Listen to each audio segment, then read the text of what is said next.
श्री स्वामी समर्थ. जय जय स्वामी समर्थ. ओम नमो भगवते वासुदेवाय. अधिक मास महात्म्य अध्याय दुसरा. प्रत्येक अध्यायातील महत्त्वाचे श्लोक आणि त्याचा भावार्थ मी आपल्याला सांगणार आहे. या अध्यायामध्ये गोदानाचं महत्त्व भगवान विष्णूंनी माता लक्ष्मीला सांगितलं. अधिक मासामध्ये गाईचं पूजन कसं करावं, का करावं, गोदान कसं करावं, कुणाला करावं. माता लक्ष्मी भगवान विष्णूंना म्हणाली, जे निर्धन आहेत, गरीब आहेत, अशक्त आहेत, त्यांनी अधिक मासातील व्रते कशी करावी, यथाशक्ती हे व्रत कसं करता येईल, मग त्यांनी गोदान कसं करावं.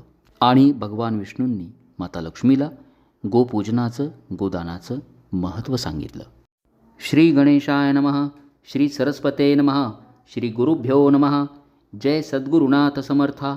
तुमचे चरणी माझा माथा, सदा सर्वदा राहो देई ताता. ऐसा वरदाता देई की, नमनी नम नजरी करावे, तरी नमन रूपी हे जग आघवे. तेथे नमनाचिया नावे, शून्याकार जेथे झाला, तेथे भासची अवघा बुडाला. तया भासा पलीकडे ठाव स्वामीला, म्हणून नमनाला मती नाही. तरी अल्प अथवा स्वल्प काहीतरी कीजे दान तप, होम अथवा ध्यान जप, शक्तीनुसार पैकीचे. या मलमासामध्ये, अधिक मासामध्ये यथाशक्ती प्रत्येकानं जप तप दान करावं. भगवान विष्णूंनी माता लक्ष्मीला हा उपदेश केल्यानंतर माता लक्ष्मी भगवान विष्णूंना विचारू लागल्या, हे स्वामीनाथा, जे निर्धन असतील, दुराचारी असतील, अविवेकी असतील, त्यांनी या अधिक मासामधील जी व्रतं आहेत ती कशी करावीत. दान करायचं झालं, त्यांच्याकडे जर धनच नाही तर त्यांनी दान कसं करावं, आणि जर त्यांना ही व्रते नाही करता आली मग त्यांनी कोणता उपाय करावा. हे स्वामी जगन्निवासा, निर्धनाते उपाव कैसा, दुराचारी पुण्यलेशा, स्वप्नी नेणे कैसा तो. अविवेकी असती जे प्राणी, पशुवत विचरती जनी, तया प्राणी याते कैसेनी, मुक्ती घडे स्वामी राजा. मग भगवान विष्णू माता लक्ष्मीला म्हणाले, व्रते दाने तथा नक्ते, याचिते काय शोषणे, सर्वता नास्ती सामर्थ्यम, तै कार्य द्विजसेवनम.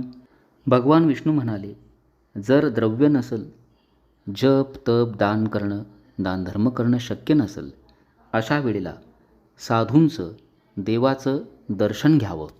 तरी ऐक हो सुंदरी, द्रव्य नसे जरी पदरी, तरी कष्ट व्हावे शरीरी, साधू दर्शने महालाभू. आणि याही पुढे जाऊन भगवान विष्णू म्हणाले, या विश्वामध्ये गोमातेसारखं पवित्र कोणीच नाही, गोपूजनासारखं दुसरं पुण्यकारक काहीच नाही. या भुवनत्रयाचे ठाई, गौतमी ऐसे दैवत नाही, जिणे कष्टुनिया देही, क्षीरवृष्टी करी जगाते. तरी प्रत्यही करावे पूजन, न घडे तरी मळमासी जाण, मासवरी करावे पूजन, ते निरूपण अवधारी. प्रत्येक मासात प्रत्येक दिवशी गोपूजन करावे.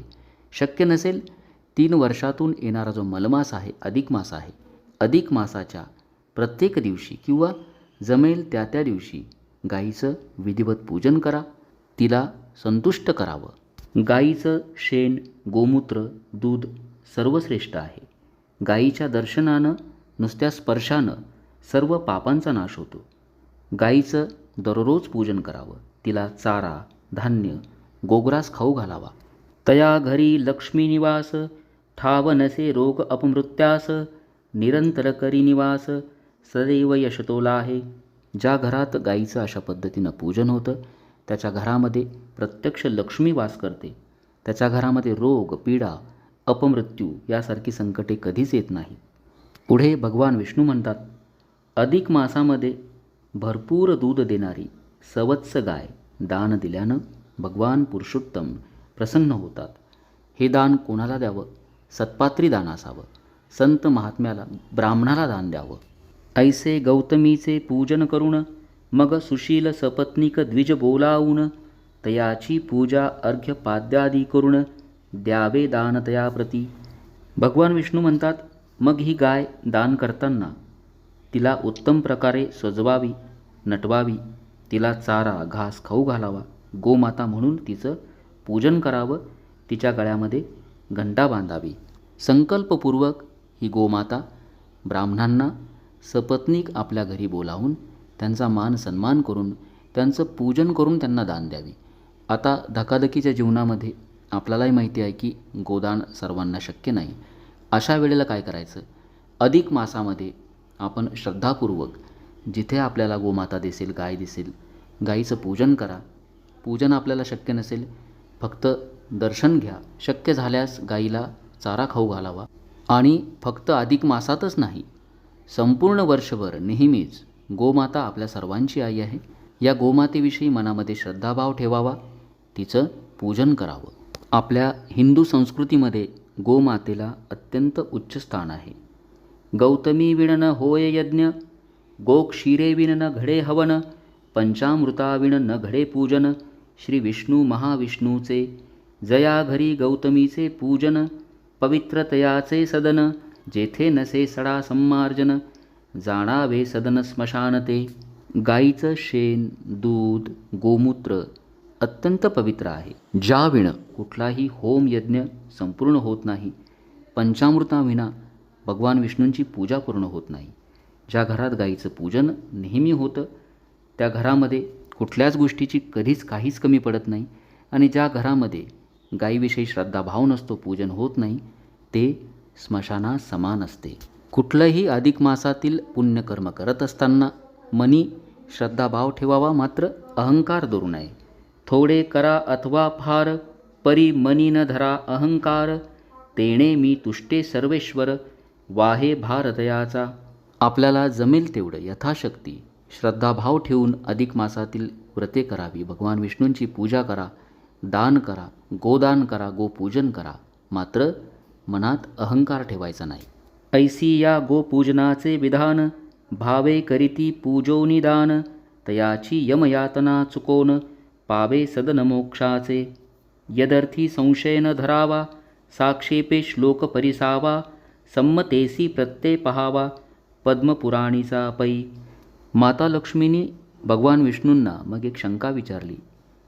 गौतमी देवी अवतारी, आणि प्रचितीस पर उपकारी, देवी ती विष्टा भक्षक निर्धारी, काय म्हणोनिया.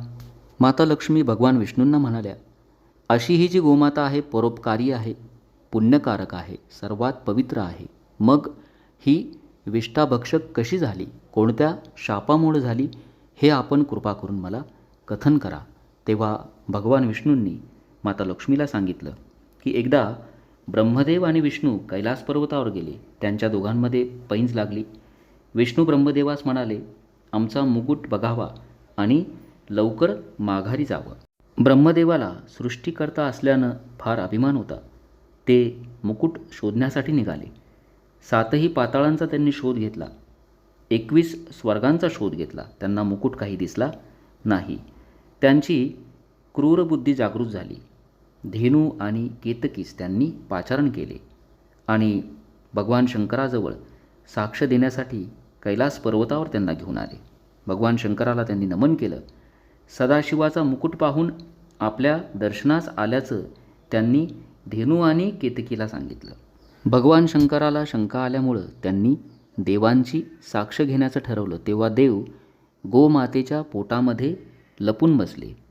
गोमातेचा भगवान शंकराला राग आला आणि त्यांनी गोमातेला शाप दिला की तू विष्टाभक्षक बनशील. आणि म्हणूनच गोमातेचं जे मुख आहे ते अपवित्र गणलं जातं आणि या मुखामध्येच गोमुख सरस्वतीचं निवासस्थान मानलं जातं. तैपासूनी विष्टाभक्षक, धेनू झाली असे देख, अपूज्य झाला तो केतक, ऐसा कथानक पूर्वीचा, मागुती संशयाते धरून, म्हणे माधवा लागून, तरी सरस्वती निवासस्थान, जिव्हाग्री असे की. मग पुण्यसंचय वाढण्यासाठी, आपल्या पापातून मुक्त होण्यासाठी मलमासामध्ये अधिक मासामध्ये आपण काय केलं पाहिजे, तर आपण जास्तीत जास्त दान करा, गो ब्राह्मणांचं पूजन करा. गर्विष्ठ किंवा अहंकारी माणसाला विद्या पूर्ण अवगत होत नाही. अर्धवटची विद्या असते ती घातक असते. अधिक मासामध्ये जास्तीत जास्त भगवान विष्णूंची उपासना करावी आणि भगवान विष्णूंना प्रिय वाटेल असं वर्तन करावं. ज्याच्या अंगी नम्रता असेल, भक्ती असेल, जो रोज उपासना करेल, मलमासामध्ये अशी भक्ती जो करतो त्याची शापामधून पापामधून मुक्ती होऊन त्याचं जीवन सुखदायी, शांतीपूर्ण आणि समाधानकारक, ऐश्वर्य सुखानं युक्त असं होईल. हे भगवान विष्णूंचं वचन आहे. म्हणून या मलमासी भावे सेवावे देवासी, पूजावे अति आदरेसी, गोब्राह्मणासी आदरे. ऐसी एक मास करिता पूजा, मज अभार होय अदोक्षजा. कृपाळू होऊन या पूजा, घालून निवारी पापाते. पापे होता निर्मुक्त, मग सहजची मोक्ष प्राप्त. म्हणून या हे व्रत मलमासी सेवावे. इतुका इतिहास बरवा, लक्ष्मी ते निवेदी माधवा. तोची अभिप्रावो आघवा, तुम्हा पुढे विस्तरलासी. इति श्री मलमास महात्म्य पद्मपुराणीचे संमत मनोहर सुत विरचित द्वितीयोध्याय संपूर्ण. श्रीकृष्णार्पणमस्तु. श्री स्वामी समर्थ.